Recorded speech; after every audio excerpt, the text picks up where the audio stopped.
Now long term finance में सबसे पहला इक्विटी शेयर्स के बारे में पढ़ते हैं आप। इक्विटी शेयर्स क्या है, what is meant by equity shares.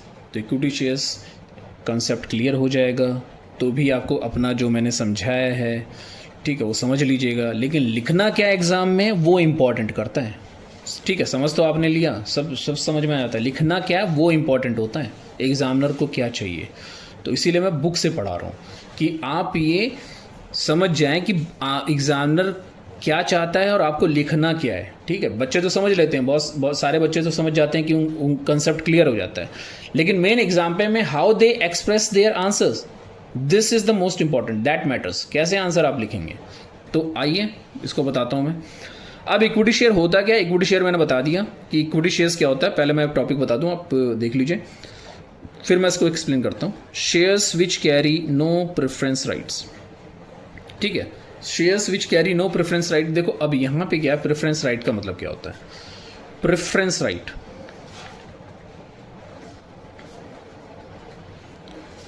तो प्रेफरेंस राइट वो कैरी नहीं करते हैं। Equity shares does not carry any preference right. Preference right भाई दो चीजें हैं, दो राइट उनके पास नहीं होती हैं। पहला तो they don't get the dividend, no fixed dividend, उनको फिक्स डिविडेंड पाने का अधिकार नहीं होता है। और अगर उनको फिक्स डिविडेंड नहीं मिलता, डिविडेंड ही मिलता है, तो इनको जो डिविडेंड मिलेगा it will be paid after preference shares. किसके बाद मिलेगा इनको, प्रेफरेंस शेयर्स के बाद मिलेगा, ठीक। पहला तो राइटिंग का ये चला गया, ठीक। तो why the preference, what are the preference right. First preference right उनको कौन सा नहीं मिलता है कि उनको फिक्स रेट से डिविडेंड मिलता है। अगर मिल भी जाता है तो उनको जो डिविडेंड मिलेगा वो उनको कब मिलेगा, प्रेफरेंस शेयर्स के बाद मिलेगा, ठीक। दूसरा, no preference in getting the capital redeemed before preference shares. एक और इनको राइट नहीं मिलता है, उनको कोई प्रेफरेंस नहीं दिया जाता है। किसमें प्रेफरेंस नहीं आता, जब कंपनी वाइंड अप होने जा रही है, जब कंपनी बंद होने जा रही है, तो सबसे पहले जो कैपिटल हम रिडीम करेंगे, रिडीम मीन्स यहाँ पे रिडीम का मतलब जब हम कैपिटल पेड करेंगे, तो सबसे पहले हम किसका पे करेंगे, पहले हम प्रेफरेंस शेयर्स का पे करेंगे, फिर जाके इक्विटी शेयर्स का पे करेंगे, ठीक। तो ये जो इक्विटी शेयर्स होता है which carry no preference right, उनके पास कोई प्रेफरेंस राइट नहीं होता। तो मैंने समझा दिया प्रेफरेंस राइट क्या होता है। तो अपने दिमाग में रखना आपको, पहली राइट उनको क्या नहीं मिलती है, पहली तो उनको डिविडेंड फिक्स रेट से नहीं मिलती है। अगर मिल भी जाती है तो उनको पहले नहीं मिलेगा डिविडेंड, किसको पहले मिल जाएगा, पहले प्रेफरेंस शेयर्स को मिलेगा, फिर जो बचेगा उसके बाद देखी जाएगी, तो बचेगा तो देखी जाएगी, नहीं बचेगा तो नहीं मिलेगा। हाँ वैसे। और फिर दूसरा, जब कंपनी बंद होने जा रही है, when the company is to wound up, जब कंपनी बंद होने जा रही है, क्लोज होने जा रही है, तो उस टाइम जो कैपिटल का रिडेम्पशन जो होगा, कैपिटल का जो पेमेंट होगा, सबसे पहले प्रेफरेंस शेयर होल्डर्स का होगा। उसके बाद अगर जो बच गया तब वो इक्विटी शेयर्स को पे किया जाता है, ठीक है। तो this is the preference rights. तो shares which carry no preference rights, ये मैंने बता दिया, दो प्रेफरेंस राइट। और प्रायोरिटी राइट को, प्रेफरेंस राइट को प्रायोरिटी भी कहते हैं, उनको कोई प्रायोरिटी मिलती है। In the payment of dividend, payment of dividend अभी जस्ट बताया मैंने, उनको डिविडेंड में कोई प्रायोरिटी नहीं मिलती है। पहले किसको मिलता है डिविडेंड, प्रेफरेंस शेयर्स को। And in the repayment of capital, और जब कैपिटल पे करने की बारी आती है तो भी उनको प्रेफरेंस राइट नहीं मिलती। वो किसको मिलता है, प्रेफरेंस शेयर होल्डर्स को। पहले प्रेफरेंस शेयर होल्डर्स का पैसा दे देते हैं, तभी इसके बाद इनका पैसा मिलता है, ठीक है। और इस तरह के शेयर्स को कहते हैं हम इक्विटी शेयर्स। क्या कहते हैं, इक्विटी शेयर्स, या ऑर्डिनरी शेयर भी कहते हैं इसको। क्या कहते हैं, ऑर्डिनरी शेयर, ठीक। तो equity shares are issued prior to other securities. ये 1 मार्क का क्वेश्चन पूछा हुआ है, which shares are issued first, which security is issued first by a joint stock company. तो सबसे पहले जो सिक्योरिटी होती है वो इक्विटी शेयर होती है। कभी भी कंपनी स्टार्ट होती है पहले इक्विटी शेयर में पैसा लगता है, ठीक है। Equity shares are issued prior to other securities and repaid in last, और इनका जो पेमेंट होता है सबसे लास्ट में होता है, ठीक है, it is a bad luck. सबसे पहले इशू होती हैं और सबसे बाद में पे होती हैं। Dividend on such shares is payable only when, और तभी दिया जाएगा when there is a profit, जब प्रॉफिट रहेगा। तो भाई आप मालिक हो, आपको पैसा पहले नहीं मिलेगा, पहले आप गेस्ट को पैसा देंगे। यू आर द ओनर, तो पहले आप गेस्ट को पैसा देंगे। हमारे लिए गेस्ट कौन है? डिवेंचर होल्डर्स, ठीक है, प्रेफरेंस शेयर होल्डर्स, ये दे आर आवर गेस्ट। तो पहले उनको पैसा दे दो, उसके बाद अगर बच गया तो आपको मिलेगा। And the company declares dividend. और दूसरी चीज, पैसा होना ही नहीं, आपने पैसा कमा लिया तो उसके बाद डिविडेंड डिक्लेयर होता है। Equity share holders depends on the mercy of board of directors. Board of directors जब डिविडेंड डिक्लेयर करेंगे तभी जाके पैसा मिलेगा। Even if you have a sufficient profit then also the board of directors does not declare the dividend, ठीक है। तो ये टॉपिक था प्रेफरेंस शेयर्स की मीनिंग। तो लिखना क्या है बोर्ड में, लिखना बस इतना ही है। Okay, next, features of equity shares. Equity shares के फीचर्स क्या हैं? पहला feature, equity shares are issued prior to preference shares and debentures. ये मैंने अभी बताया, इसके पहले मीटिंग में बता दिया। जो सबसे पहली सिक्योरिटी इशू होती है वो कौन सी होती है? Equity shares. तो equity shares are issued prior, पहले, to preference shares and debentures, पहला फीचर्स। दूसरा, these shares carry no preferential right. मैंने ये बता भी दिया कि प्रेफरेंशियल राइट क्या होता है। These shares carry no preferential right in the payment of dividend. Dividend की बात हो तब उनको कोई राइट नहीं मिलता है, क्योंकि dividend is payable only after the proposed by the board of directors. पहले तो जब बोर्ड ऑफ डायरेक्टर्स डिसाइड करेंगे तो ही मिलेगा, पहली चीज। वो अप्रूव करेंगे तो मिलेगा, approve by the equity share holders in the annual general meeting, ठीक है। ये एनुअल जनरल मीटिंग में अप्रूव होता है कि मिलना है कि नहीं मिलना है इस साल, ठीक। तो they carry no preferential right in the payment of dividend, and the dividend is payable only when after the it is proposed by the board of directors। जब board of directors propose करेंगे, जब वो मानेंगे तभी होगा।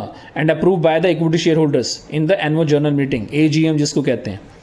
फिर equity shares capital is repaid in the last in the event of winding up of the company। जब company बंद होने जा रही है और तब उनको सबसे लास्ट में पे किया जाता है। सबसे पहले इशू होता है, सबसे लास्ट में पे होता है।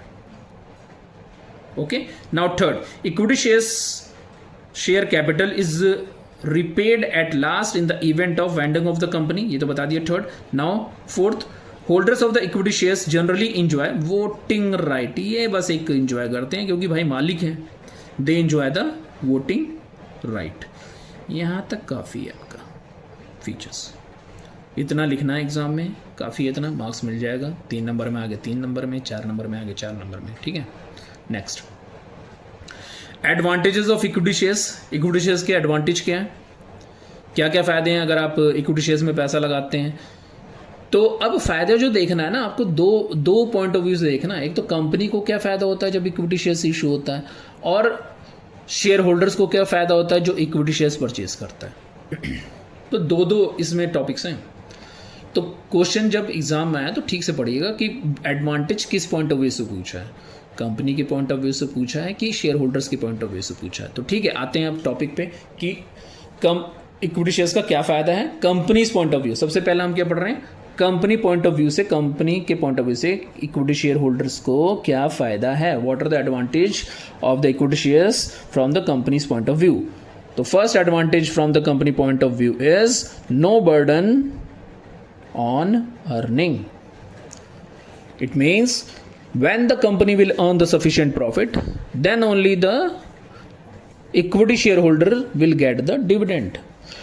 Okay, suppose, and even if there is a sufficient profit, then also they depend on the mercy of board of directors. They will declare and approve, then only they will get.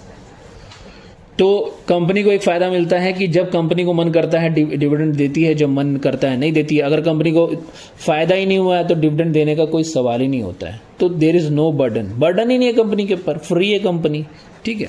तो पहला, no burden on earning. लिखना क्या, बस वो mark कर लीजिए। Equity shares impose no burden on the company's resources because the dividend on such shares, जो इस शेयर्स पे जो डिविडेंड मिलता है ना, is payable only at the time of discretion, at the discretion payable only at the discretion, मर्जी पे, किसकी मर्जी पे, किसके रहमो करम पे, डिस्क्रिशन ऑफ मैनेजमेंट, ठीक है। और दूसरी चीज मैनेजमेंट डिसाइड भी करेगी, और जब वो प्रॉफिट होगा तब subject to the availability of the adequate profit, जब आपके पास एडिक्वेट प्रॉफिट होगा तो ही मिलेगा, नहीं तो नहीं मिलेगा। पहला कंपनी को फायदा हो गया, कंपनी का ये पॉइंट ऑफ व्यू से फायदा है, भाई कंपनी को नहीं देना पैसा, नहीं कमाएगी नहीं देगी। दूसरा परमानेंट कैपिटल, दूसरा फायदा, भाई आप मालिक हो, आपने इक्विटी शेयर्स में पैसा लगाया है, तो भाई कहाँ भागोगे। कंपनी में जब इक्विटी शेयर में एक बार पैसा लग जाता है ना, यहाँ ध्यान से सुन लीजिएगा, जब कंपनी में एक बार इक्विटी शेयर्स में पैसा लग जाता है तो वो कंपनी के जीते जी नहीं निकलता है। वो कब निकलता है? At the winding up of the company. आप पे नहीं कर सकते हो उस इक्विटी शेयर्स को। Once it is issued it can not be paid back, ठीक। तो it is a permanent source of finance, permanent till the life time of the company. तो कंपनी का ये भी फायदा एक। तो permanent capital, equity shares capital refunded only at the time of winding up of the company, ठीक है, ये मार्क करना है। Equity capital is refunded at the time of winding of the company, therefore equity capital remain with the company forever. No charge on assets. पहले तो ये जानना जरूरी है कि चार्ज ऑन एसेट्स होता क्या है। चार्ज मतलब होता है मॉर्टगेज। जब कंपनी पैसा लेती है इक्विटी शेयर होल्डर से तो कुछ भी मॉर्टगेज नहीं करती है। No charge on assets. Company अपने एसेट्स पे कोई चार्ज नहीं देती है इक्विटी शेयर होल्डर्स को, क्योंकि भाई इक्विटी शेयर होल्डर्स मालिक हैं, वो मालिक बनने आए तो पैसा लगा रहे हैं, तो उनको कैसा अपने से ही कैसा मॉर्टगेज करा लेंगे? मॉर्टगेज नहीं कराते हैं वो, ठीक है। तो there is no charge on assets. तो इक्विटी शेयर से जब पैसा लेते हैं तो कंपनी के एसेट्स फ्री रहते हैं, उनको मॉर्टगेज नहीं किया जाता है, as a security equity share holders के पास जमा नहीं करते हैं, क्योंकि मालिक हैं, क्या है वो, ओनर है, दैट्स वाई। तो no charge on assets, what you have to write, equity share do not create any charge or mortgage on assets of the company. The company is free to use this property for raising loans. तो एक तो equity share holder से पैसा आ गया, कभी पैसे की future में कम जब पैसे की जरूरत पड़ी तो एसेट्स फ्री है ना, तो इस एसेट्स को हम मॉर्टगेज कर सकते हैं लोन वगैरह लेने में, फिनेंशियल इंस्टीट्यूशन से, कमर्शियल बैंक से, या फिर डिबेंचर होल्डर से। नेक्स्ट फायदा, source of strength. Source of strength कैसा है कि a company with substantial equity capital commands prestige in the investment market, its ability to borrow is high due to high credit worthiness.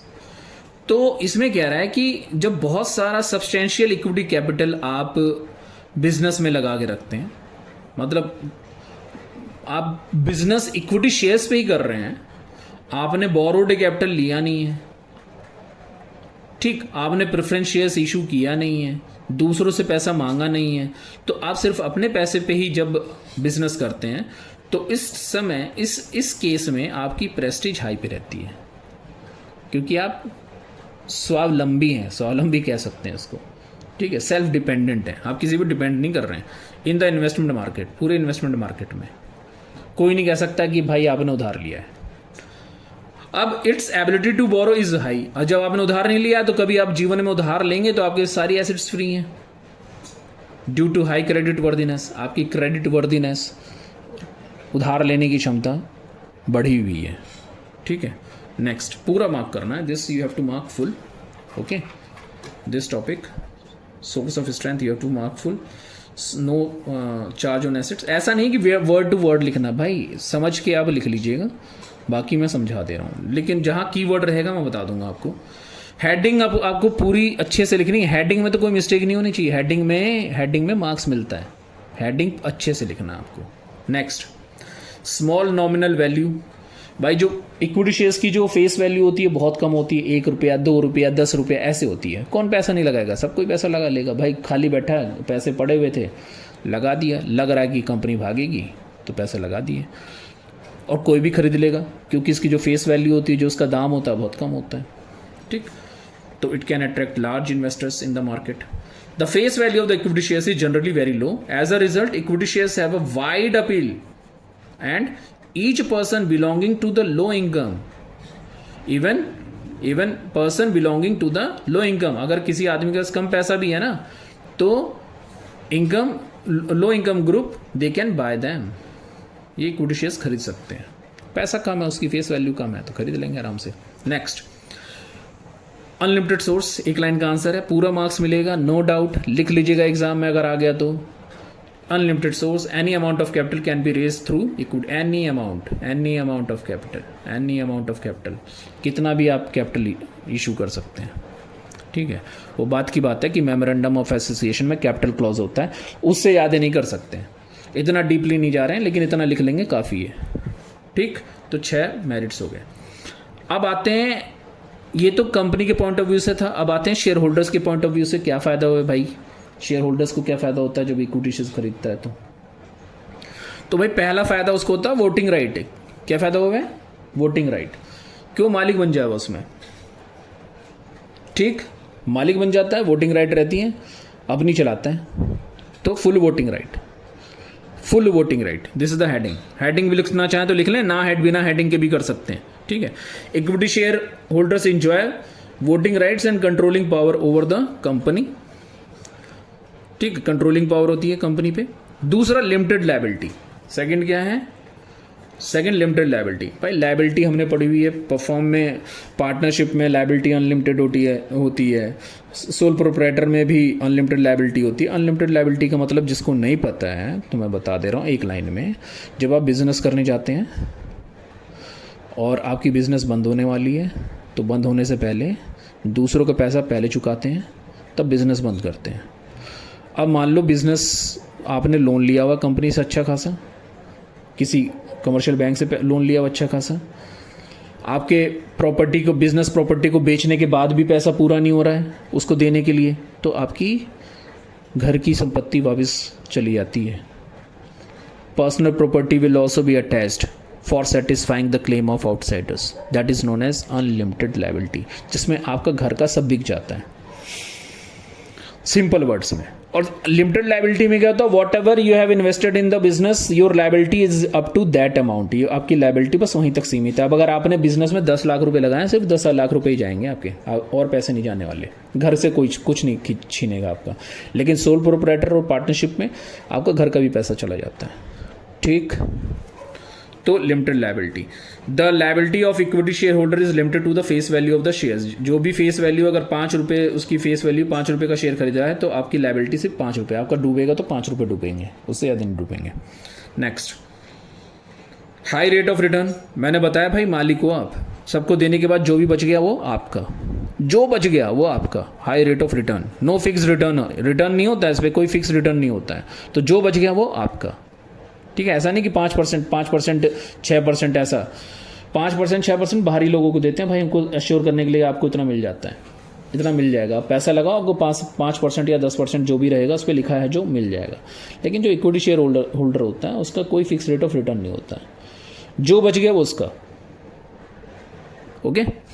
So high rate of return in case of successful business, आपका business बहुत अच्छा चल रहा है, the rate of return और rate of dividend can be very high, आपका जो dividend होगा या रिटर्न होगा, डिविडेंड मिलता है शेयर्स पे, क्या मिलता है, dividend, the rate of dividend can be very high. For example लिखना चाहो तो लिख लेना, अच्छा एग्जांपल है, hero Honda Motors has paid 900%, जिसने 1 रुपये लगाया था उसको कितने मिले, 900 रुपये as a dividend on equity shares in year 2002-2003, 2002-2003 में, okay. Next, right shares.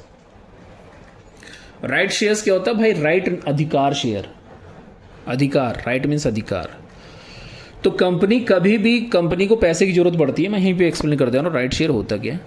Company को कभी भी पैसे की जरूरत होती है तो कंपनी सबसे पहले अपने इक्विटी शेयर होल्डर्स को ऑफर करती है।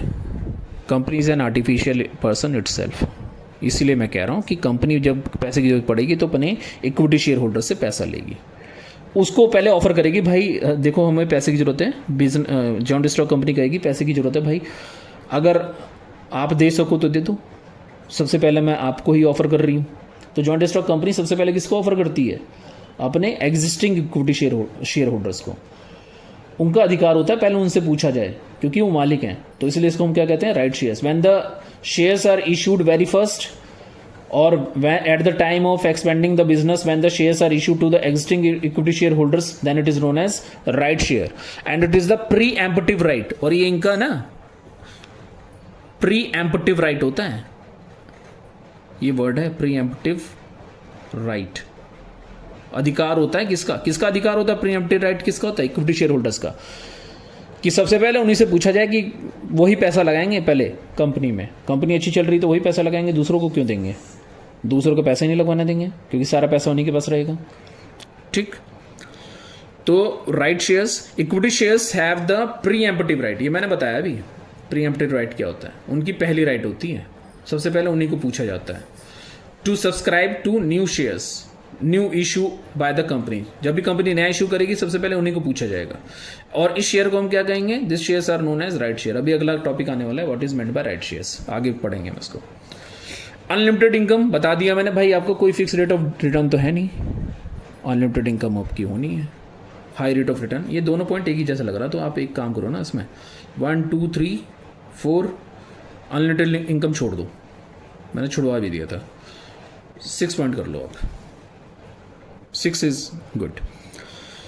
तो share holders are not required to pay income tax, share holders को इनकम टैक्स पे करने की जरूरत नहीं है, क्योंकि वो अपने डिविडेंड पे टैक्स पे कर चुके हैं, कॉर्पोरेट टैक्स पे कर चुके हैं, एक ही इनकम पे दो बार टैक्स नहीं लगता है, already they have paid on companies earning, company की अर्निंग पे इनको टैक्स काटने के बाद इनको पैसा मिलता है, dividend in the form of dividend.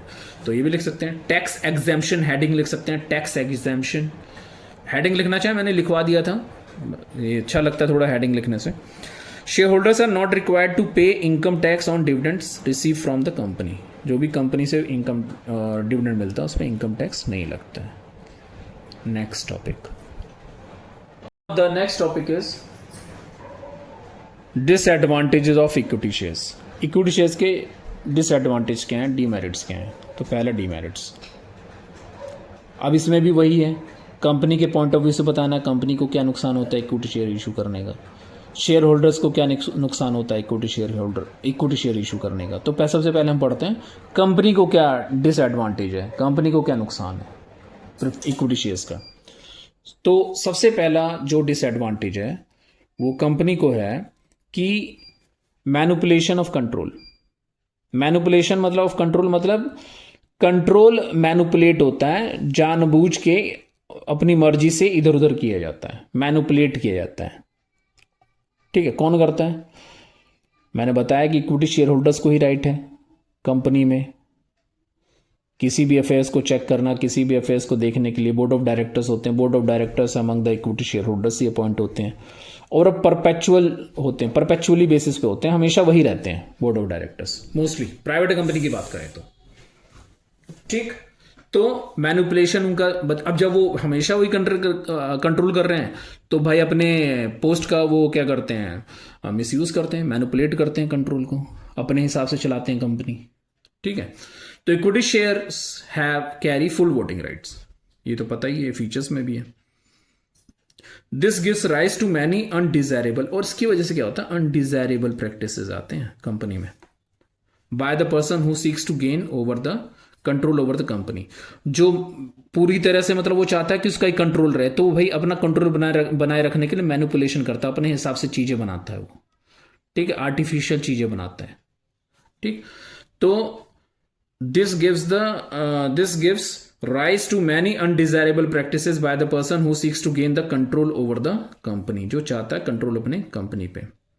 ठीक है, जैसे कि क्या क्या करता है, कौन कौन से अनडिजायरेबल प्रैक्टिसेस हैं, एक दो लिख लेना। Often there is cornering of vote, अपने तरफ मिला लेता है वोट्स को, लालच देके, कुछ भी देके, जितने भी वोटर्स होते हैं उनको अपनी तरफ मिला लेता है।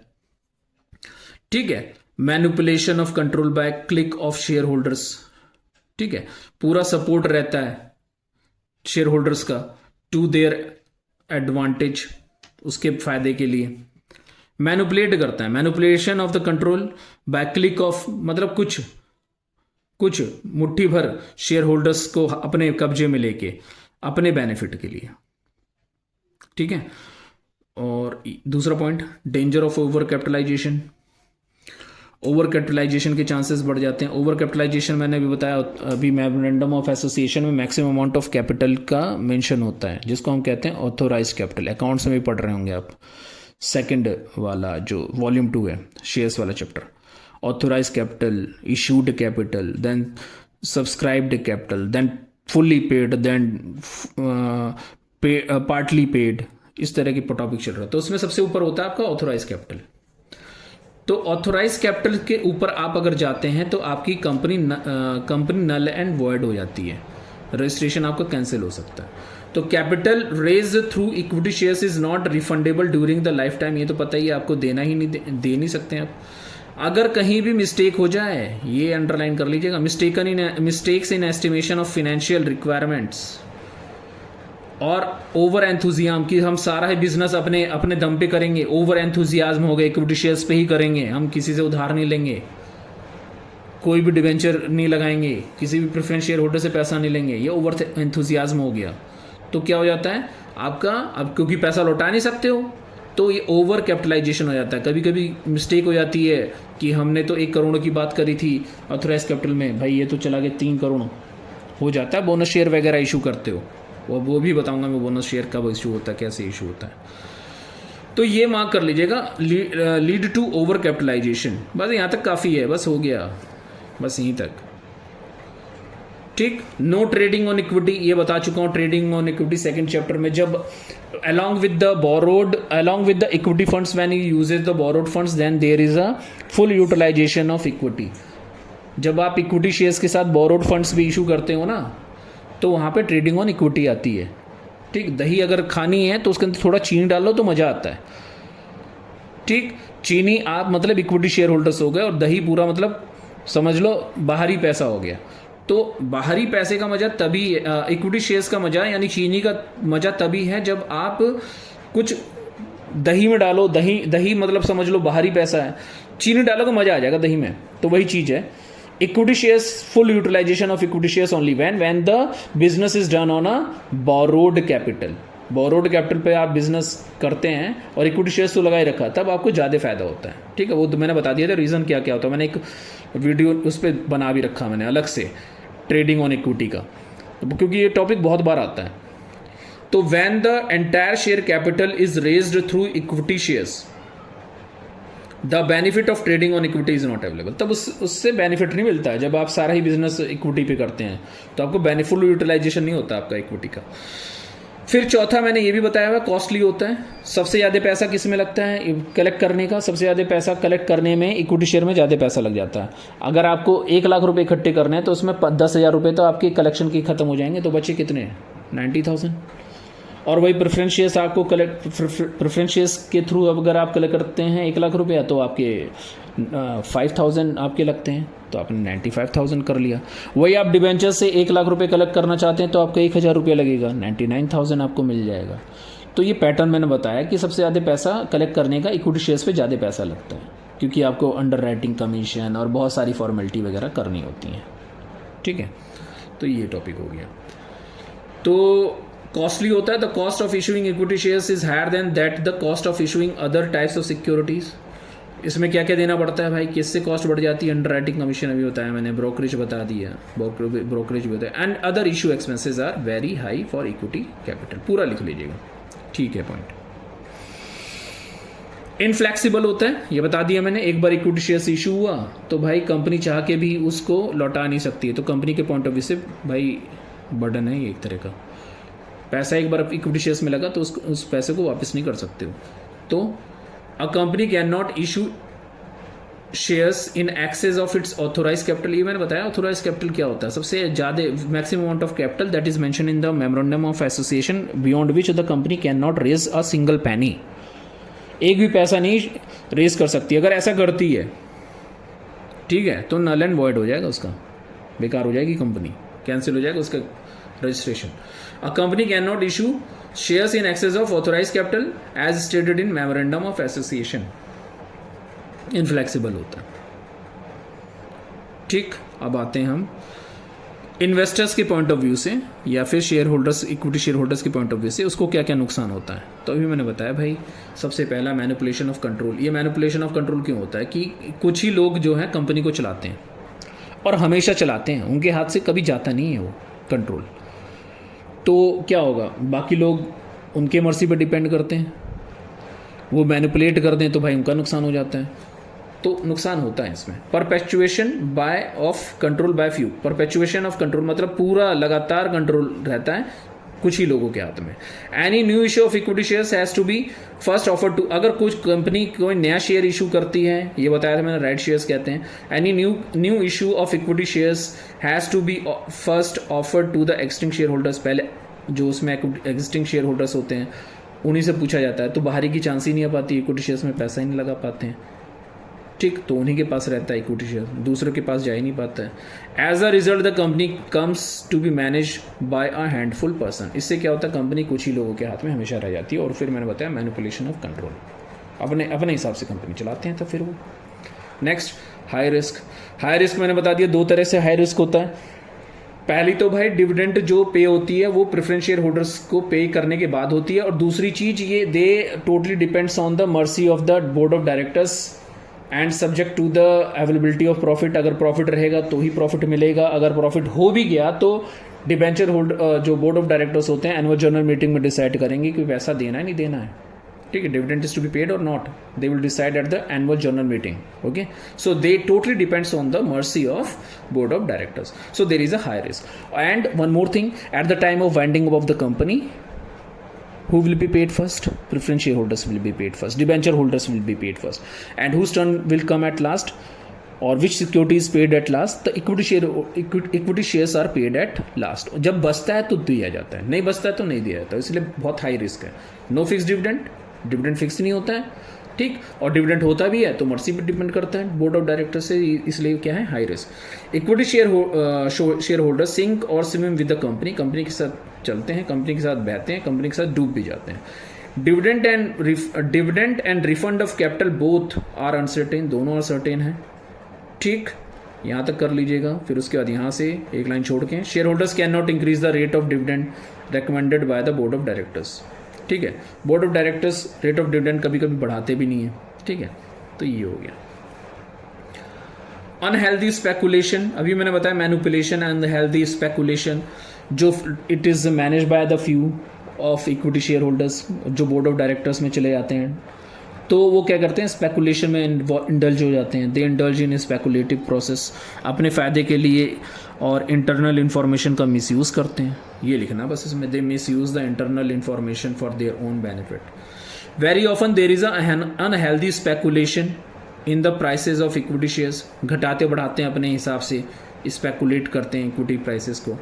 देर is more so during boom, और ऐसा कब होता है ज़्यादा, there is more so during boom, जब कंपनी बहुत ही अच्छी कमाई कर रही हो। When the prices are rising, इस ऐसे क्या होगा भाई, डायरेक्टर कह देंगे, अब उनको तो पता है कंपनी बहुत अच्छी चल रही है, तो कह देंगे भाई कंपनी तो घाटे में जाने वाली है, आगे आने वाले सालों में कंपनी डूब भी सकती है। तो क्या होगा भाई, जो शेयर होल्डर्स होंगे, वो इक्विटी शेयर होल्डर्स, वो सोचेंगे भाई अपना हमारा पैसा किसी तरह से निकल जाए, तो जो वो डिवेंचर जो ऑलरेडी बोर्ड ऑफ डायरेक्टर्स में है, वो किसी तरह उनसे डिवेंचर्स खरीद लेंगे सारा, तो जो भी मुनाफा होगा उनकी तरफ भग जाएगा। और ये बेचारे बेवकूफ़ बन गए, वो तो अपना शेयर्स छोड़ के चले गए, सारा पैसा ले लिया और दे दिया उनको। तो ये होता है speculation, unhealthy speculation. Directors and officers of the company may also indulge in speculation on the basis of inside knowledge। यहाँ तक काफ़ी है भाई, इनसाइड नॉलेज का फिर वो क्या करते हैं, मिसयूज़ करते हैं, ठीक, इतना काफ़ी है बोर्ड के एग्ज़ाम में। ज़्यादा लिखोगे तो फिर टाइम नहीं बचेगा, इतना समझ जाएगा एग्जामिनर। हेडिंग अच्छे से लिखना बस, ये हो गया। कितने पॉइंट हो गए, 1 2 3 पॉइंट्स आर सफिशिएंट, 3 ही दिया, 3 point. Okay, now next topic